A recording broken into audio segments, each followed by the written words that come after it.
बोल गुरु घासीदास बाबा की।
पर समाज लाया घुमारे गाए पाँच कुंड पाँच नाम अमृत पिलाए।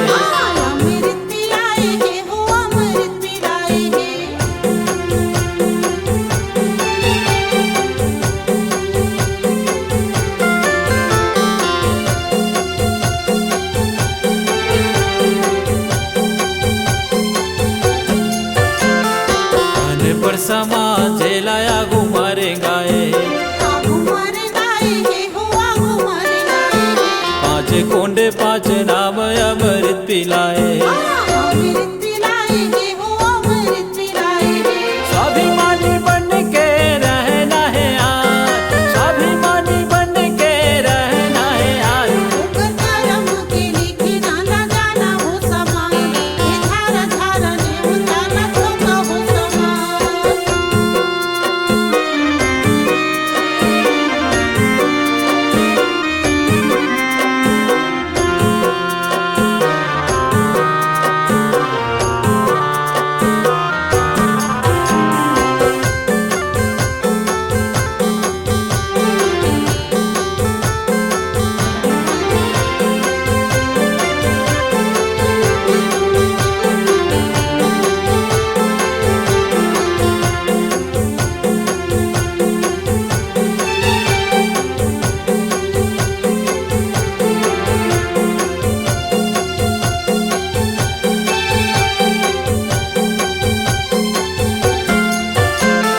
सतपुरुष सतनाम सार कहाए है,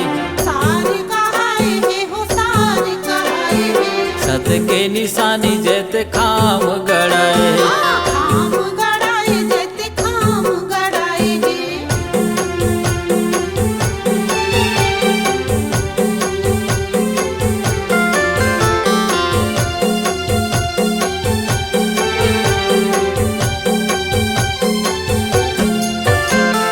सतपुरुष सतनाम सार कहाए है,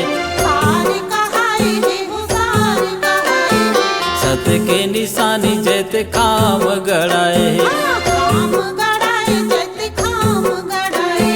साधक झंडा लहरावता यार, साधक झंडा लहरावता यार।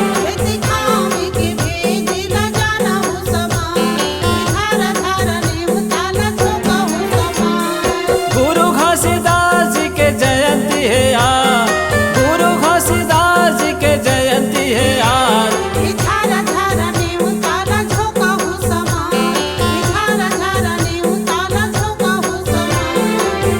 झारा नेव ताला जो कहो समा,